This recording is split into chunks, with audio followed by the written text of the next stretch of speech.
Welcome to ప్రజా చైతన్యం. నేను మీషాన్.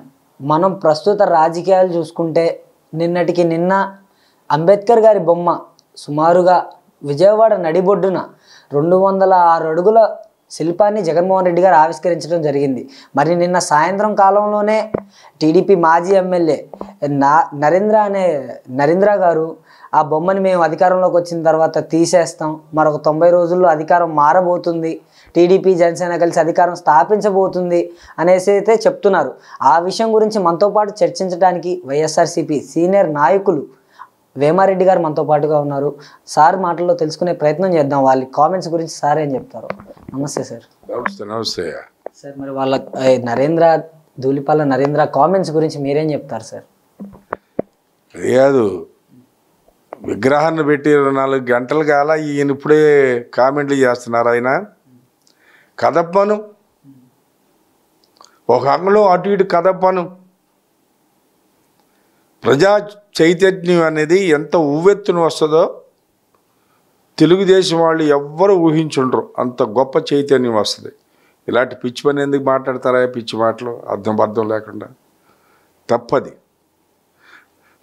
ఒక బ్రహ్మాండం ప్రపంచ ప్రఖ్యాతిగాంచిన బాబాసాహెబ్ అంబేద్కర్ విగ్రహాన్ని అంత ఒక పండగలాగా మన రాష్ట్ర ప్రజలందరూ కూడా జరుపుకుంటే ఏమయ్యా మీకెందుకు ఆ దురాలోచన వస్తుంది? ఆ విగ్రహాన్ని కూల్చేస్తాం, లేకపోతే ఇంకోటి చేస్తాం. తప్పండి అది. ఆ విధమైన పోకడ, ఆ విధమైన మాటలు మరీ అంత పేద బడుగు బలహీన వర్గాల మీద అంత వ్యతిరేకత తెచ్చుకోబాకండి. మంచిది కాదు ఆరోగ్యానికి కూడా. ముందు ఆలోచించుకోండి మీరే. మరి దళితుల పార్టీ తెలుగుదేశం పార్టీ అని చెప్పుకుంటుంటారు కదా. నిన్న అంబేద్కర్ గారిది అంత పెద్ద స్టాచ్యూ ఓపెనింగ్ జరిగితే కనీసం మన మాజీ ముఖ్యమంత్రి అయిన చంద్రబాబు నాయుడు గారు కానివ్వండి, ప్రతిపక్షంలో ఉన్న పవన్ కళ్యాణ్ కానివ్వండి, వాళ్ళు ఎందుకని ఆ బొమ్మ గురించి ఒక్క ట్విట్టర్ కూడా చేయలేదు? అంటే దానిపై ఎటువంటి కామెంట్స్ కూడా వాళ్ళు ఇవ్వలేకపోయారు. ఇప్పుడు ఇవాళ మన ముఖ్యమంత్రి గారు ప్రవేశపెడుతున్న సంక్షేమ కార్యక్రమాల వల్ల రాష్ట్రం యావత్తు అంబేద్కర్ మహానుభావుడు రాజ్యాంగంలో ఏదైతే నిర్దేశించాడో పేద బడుగు బలహీన వర్గాల వాళ్ళకి అండగా ప్రభుత్వాలు నడిచినప్పుడే, సమతుల్యం పాటించినప్పుడే ఈ దేశాభివృద్ధి చెందుద్దని ఏనాడైతే ఆయన కలలుగాని రాశాడో ఆ విధానాన్ని 75 ఏళ్ళు స్వతంత్రం వచ్చి 75 ఏళ్ళు అయినా ఇప్పటికీ మనకు ఆచరణలో పూర్తిగా జరగని మన దేశంలో ప్రప్రదంగా మన రాష్ట్రంలో ఈ సంక్షేమ కార్యక్రమాలని పేదలందరికీ చేరుతుంటే ఓర్వలేక మీరు దాన్ని సంభాళించుకోలేక ఒక విధమైన అక్కస్తో మీరు మాట్లాడే మాటలు, అదే అక్కసు మీకు రాబోయే రోజుల్లో మీకు తెలియపరుస్తారు. జనం సిద్ధంగా ఉన్నారు. ముందు అది మీరు కాసుకోమని సోదరులకు తెలియజేస్తున్నా.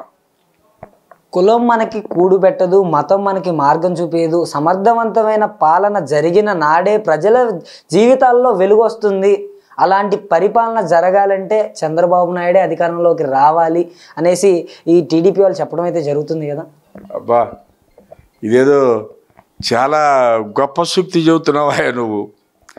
చంద్రబాబు గారు సమతుల్యం పాటించి జనం మధ్య సమానత్వాన్ని పోదుపరిచే వ్యక్తి.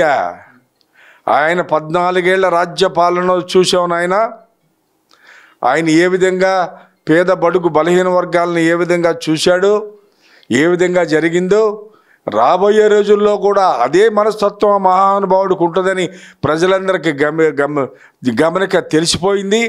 ఇంకా మీరు ఎన్ని గిమ్మిక్స్ చేసినా, ఎన్ని నాటకాలు ఆడినా, తలకిందులుగా తపస్సు చేసినా మీరు మా జనాన్ని నమ్మించి మీ వైపు తిప్పుకోలేరు. అది మీరు గ్రహించవలసిందిగా కోరుతున్నా. వైఎస్ఆర్సీపీ పార్టీకి 2024లో సరైన శాస్తే జరగబోతుంది. పులివెందుల్లో ఈసారి టీడీపీ జెండా ఎగరబోతుంది అనేసి చంద్రబాబు నాయుడు గారు మీటింగ్లో చెప్పడం జరిగింది కదా. సరే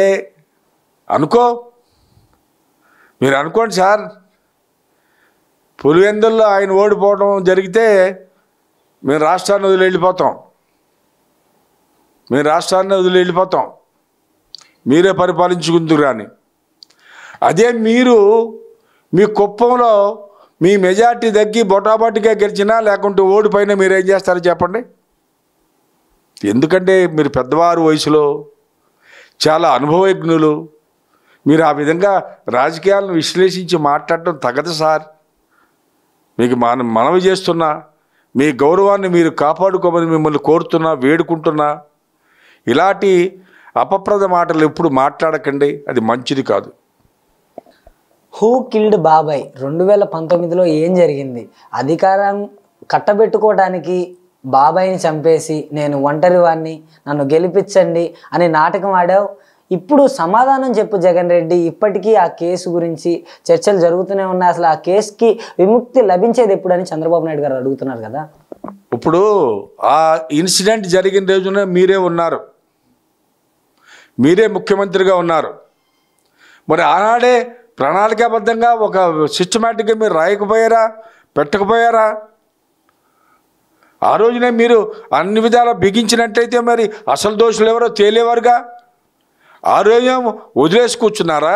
ఇవాళ ఏదో అవకాశం వచ్చింది ఏదో బురద చల్లే ప్రయత్నం చేస్తున్నారా? రానిండి, కోర్టులో ఏం తెలుస్తారో నిజానిజాలు ముందు రోజులు ఏం తెలుద్దో చూద్దాం. ఎన్నికలు ముందు ఒక మాట, ఎన్నికల తర్వాత ఒక మాట. ఎన్నికల ముందేమో మద్యాన్ని నివేదిస్తా అనేసి జగన్మోహన్ రెడ్డి చెప్పాడు. ఎన్నికలు వచ్చే సమయం దగ్గరకు వచ్చినప్పటికీ నేను చిన్నగా వరుసల వారీగా తగ్గించుకుంటూ వస్తానని చెప్తున్నాడు. అంటే మద్యాన్ని తాకట్టు పెట్టి 36,000 కోట్లు జగన్మోహన్ రెడ్డి తినేశాడనేసి మన చంద్రబాబు నాయుడు గారు చెప్తున్నారు.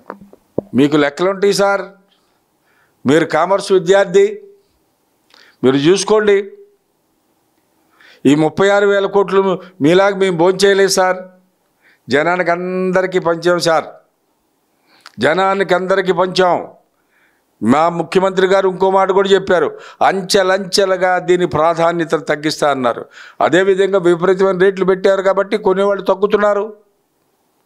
కొనేవాళ్ళు ఇవాళ కంపేరిటివ్గా మీరు తీసుకోండి, అప్పటికి ఇప్పటికీ కొనే జనం తగ్గారు. ఇవాళ ఇళ్లలో కూడా ఆడవాళ్ళు చైతన్యవంతులు అవుతున్నారు ఈ సంక్షేమ కార్యక్రమాల వల్ల. ఇది నిదానంగా తగ్గుతాయి, తగ్గు రోజుకు పూర్తిగా తగ్గిపోవచ్చు. Let us wait and see. కాదు సార్, మరి మాజీ ముఖ్యమంత్రి అయిన వ్యక్తి ఆయన ఓపెన్ స్టేజ్ మీద ఇలాంటి మాటలు మాట్లాడటం ఎంతవరకు న్యాయం అంటారు? ఎంతవరకు న్యాయం అనేది ఆయనకు న్యాయంగా తోచింది. ప్రజలు చూసేవాళ్ళకి కానీ వినేవాళ్ళకి కానీ ఆ మాట్లాడిన మనిషి ఎవరో, అతని మనస్తత్వం ఏంటో, అతను ఏ విధంగా బిహేవ్ చేస్తారో, ఆయన మాటలకి చేతలకి ఏమాత్రం వ్యత్యాసం ఉండదని గత 30 ఏళ్ళ నుంచి ఆ వ్యక్తిని చూస్తున్నారు. ఆయన రాజకీయ రంగ ప్రవేశం నుంచి కూడా ఆయన అకృత్యాలన్నీ చూస్తూనే ఉన్నారు. అంచెలంచెలుగా ఎదిగి 1,00,000 కోట్ల ఆస్తి అని బహిరంగ మీటింగ్లో చెబుతుంటే ఆయన మరి ఈ 1,00,000 కోట్ల ఆస్తి 2 ఎకరాల పొలం అని అందరికీ తెలుసు. నువ్వు ఎట్లా వచ్చావు ముందే చెప్పును. ఎందుకయ్యా ఊరికే ఒక మాట అంటారు, 4 మాటలు అనిపించుకుంటారు మీరు ప్రతి వాళ్ళతో. వద్దునైనా మీరు ఏం చేయబోతున్నారు చెప్పండి. మా జగన్మోహన్ రెడ్డి గారు పలానా కార్యక్రమాలు చేస్తున్నామని మేము చెప్తున్నాం, మీరేం చేయబోతున్నారో చెప్పండి. దాన్ని బట్టి ప్రజలే నిర్ణయిస్తారుగా రేపు. సార్ మరి ఫైనల్గా చెప్పండి, వీళ్ళు ఇంత పెద్ద శిల్ప ఆవిష్కరణ జరిగినా కూడా వీళ్ళు ఎందుకని ఈ దుష్ప్రచారం చేస్తున్నారంటారు? ఇప్పుడు దుష్ప్రచారం అనేది మీరే అంటున్నావు కాబట్టి అది జనం నమ్మే స్థితిలో ఇవాళ లేదు. అయినా చెప్తారు. రాజకీయాలు అన్న తర్వాత ఎవరి ఎత్తుగడల ప్రకారంగా ఎవరు ఈ స్ట్రాటజీ ప్రకారంగా నడుస్తారు. ఈయన అన్నీ తప్పుడు ఎత్తుగడలే కదా, ఈయన అన్నీ తప్పుడు మాటలే కదా. ఇవాళ కొత్తగా ఏంటంటే మేము అనుకుంటాం, కొత్తగా వింటలేదుగా. గత 40 ఏళ్ళ నుంచి కూడా ఈయన చూస్తున్నాం, ఈయన వింటున్నాం. ఈయన రాజకీయాల్లో ఉన్నారు, ఈయన మనస్తత్వం తెలుసు, ఈయన మెంటాలిటీ తెలుసు, ఈయన ఏ విధంగా పరిపాలన సాగిస్తాడో తెలుసు, ఎవరెవరికి లబ్ధి చేకూరుస్తాడో తెలుసు. ఇవన్నీ మాకు తెలుసు. ఇవన్నీ విషయాలన్నీ కూడా ప్రజలందరికీ తెలుసు. People are waiting. జనం వెయిట్ చేస్తున్నారండి. మీరు చేయాల్సిన ఏదో చెప్పండి సార్, ఇవన్నీ ఎందుకు మీకు?